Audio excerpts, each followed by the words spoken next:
যে কোনোদিনও জিলাপি তৈরি করেনি সেও কিন্তু আজকের আমার এই রেসিপিটা ফলো করে খুব সহজেই এমন একটা জুসি এবং রসালো সুপার সফট একটা জিলাপি খুব সহজেই বাসায় তৈরি করে নিতে পারবে। আর তার জন্য কিন্তু তেমন কোনো কিছুই লাগবে না, ঘরে থাকা মাত্র 4-5 টুকরা পাউরুটি হলেই কিন্তু এই জিলাপিটা তৈরি করে নেওয়া সম্ভব।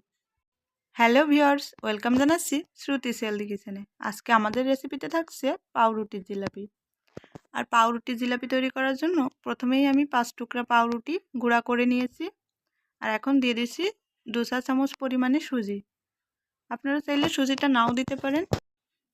আর দিয়ে দিব 3 চা চামচ পরিমাণে ময়দা। আপনারা চাইলে এখানে কিছুটা গুঁড়া দুধ অ্যাড করে দিতে পারেন, তাহলে কিন্তু জিলাপিটা খেতে আরও একটু বেশি মজা হয়ে থাকে। আর দিয়ে দিচ্ছি 1/2 চা চামচ পরিমাণে বেকিং পাউডার। এখন সব কিছু ভালোভাবে মিলিয়ে নিলাম। এখন দিয়ে দিচ্ছি 1 চা চামচ পরিমাণে ঘি। ঘিটা দিয়ে খুব ভালোভাবে আমি একটু মেখে নিয়েছি। আর এখন অল্প অল্প জল দিয়ে এমন একটা শক্ত ডো তৈরি করে নিব। অনেক বেশি শক্ত না, দেখে নিশ্চয়ই বুঝতে পারছেন। আর এখন এই ডো থেকে অল্প অল্প ডো নিয়ে আমি হাতের সাহায্যে একটু লম্বা করে নিব।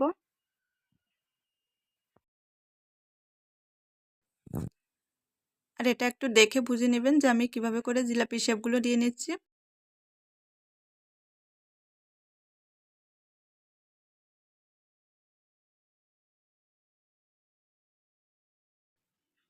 আর হাত দিয়ে চেপে চেপে মুখটা ভালোভাবে বন্ধ করে দিতে হবে, না হলে দেখা যাচ্ছে জিলাপিগুলো ভাজার সময় মুখটা খুলে যেতে পারে।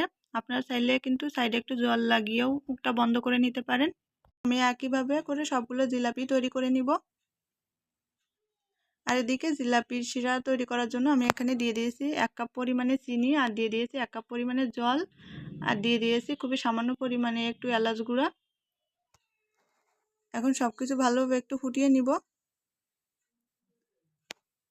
আর খুব বেশি ঘন করার দরকার নেই, একবার ফুটে উঠলে ওটা চুলা থেকে নামিয়ে আমরা এক সাইডে ঢাকা দিয়ে ঢেকে রেখে দিব।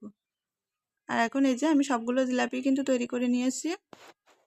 আর এখন চুলায় একটা কড়াই বসিয়ে দিয়ে দিয়েছি পর্যাপ্ত পরিমাণে তেল। তেল হালকা একটু গরম হলেই আমরা কিন্তু মিষ্টিগুলো দিয়ে দিব। আর আমি এখানে সরিষার তেল নিয়েছি, আপনারা কিন্তু অবশ্যই সয়াবিন তেল দিয়েই করবেন। সরিষার তেল দিয়ে করলে কিন্তু মিষ্টিগুলো খেতে দেখা যায় যে অনেক সময় সরিষার তেলের গন্ধ করবে।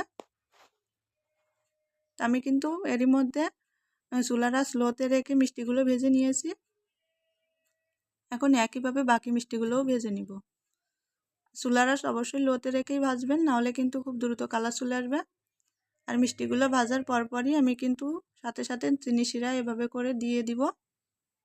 আর সবগুলো জিলাপি আমি চিনি শিরার ভিতরে দিয়ে 30 মিনিট এভাবে করে রেখে দিব। আর 30 মিনিট শিরার ভিতরে মিষ্টিগুলো রাখার ফলে দেখা যাবে যে মিষ্টিগুলো কিন্তু খুব ভালোভাবে চিনি শিরাটা চুপ করে নিতে পারবে। তো এর মধ্যে দেখতে পাচ্ছেন আমার মিষ্টিগুলো কিন্তু রেডি হয়ে গিয়েছে, আর শিরাটাও কতটা কম হয়ে গিয়েছে। তো আমি এখন একটা প্লেটে একটু সার্ভ করে নিচ্ছি।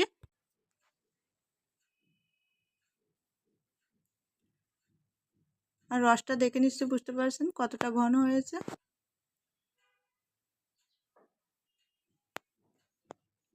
উপর থেকে আমি কিছু বাদাম কুচি দিয়ে দিচ্ছি। এখন একটু কেটে আপনাদেরকে দেখিয়ে দিচ্ছি যে কতটা নরম এবং রসালো হয়েছে। দেখেন ভিতরটা কিন্তু রসটা খুব ভালোভাবেই প্রবেশ করেছে। আর এতটা সফট হয়েছে যে মুখে দিতেই মিলিয়ে যাবে।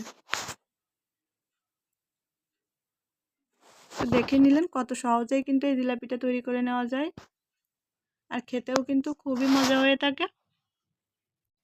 বাসায় মেহমান আসলে কিন্তু খুব সহজেই এই মিষ্টিটা তৈরি করে দিতে পারবেন। এটা তৈরি করাও খুবই সহজ। তো আশা করছি আমার আজকের রেসিপিটি আপনাদের কাছে ভালো লেগেছে। ভালো লাগলে অবশ্যই লাইক কমেন্ট শেয়ার করতে ভুলবেন না। আর পেজটাতে একটা ফলো দিয়ে অবশ্যই পাশে থাকবেন। আজকের মতো এখানেই বিদায় নিচ্ছি। দেখা হবে অন্য কোনো ভিডিওতে। ততক্ষণ পর্যন্ত সবাই ভালো থাকুন, সুস্থ থাকুন। ধন্যবাদ।